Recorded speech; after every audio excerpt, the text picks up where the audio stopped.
After 3 years of proposals and planning, Caltrans awarded the City of Long Beach a $250,000 research grant to look into removing part of the Terminal Island Freeway in West Long Beach. The freeway's heavy traffic of freight trucks, city officials and nearby residents say, is contributing to one of the highest rates of asthma in the region, since the freeway borders several schools, daycare centers, and parks within only 400 feet. I think the idea is, how do we move goods and people in a way that makes more sense, in a way that's better for industry, better for goods movement, better for business, but also better for the residents who have to live there. So the idea is, how can we really look at a reconfiguration of this roadway for a true win-win for industry and I think the residents. The city is proposing to remove the northernmost 1 mile stretch of the freeway that sits between Pacific Coast Highway and Willow Street to reroute the traffic away from those parks and schools to more industrial areas in what would be one of the biggest highway removals in Southern California. Basically you have probably about a half dozen school campuses where their recess areas overlook the freeway, overlook a rail yard, overlook railroad tracks and freight trains. And so the juxtaposition of those two things really sort of drove home the point of needing to create this separation.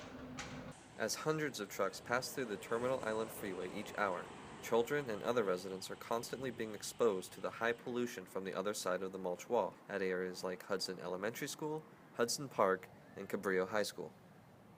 The issue is, how do we make this industry as good as possible in terms of retaining the jobs, retaining the growth, but also in a way that's as resident-friendly as possible. Johnson said that an alternate route for these trucks might be nearby, less populated Alameda Street. The project plans to improve the freight industry just as much as it does the community. We don't want these goods to go through the Panama Canal on the East Coast. That basically hurts everyone. So we want to keep the jobs, keep the growth, but direct it in a way that's better, hopefully, for industry and for the public. The completed project would replace the mile-long area of highway with green landscape and parks on both sides of a 2-lane, freight truck-free road.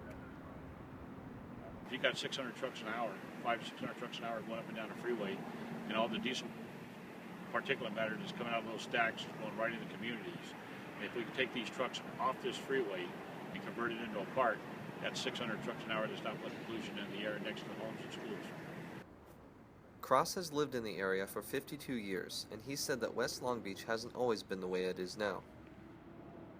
And if we don't plan for a better future 10, 20, 30 years from now, we're never going to get there. So it is going to take time, and this is not overnight. It is complicated because we need to look at the trade-offs. We want to make sure we're business-friendly while being neighborhood-friendly too. But we need to start today planning for the future to get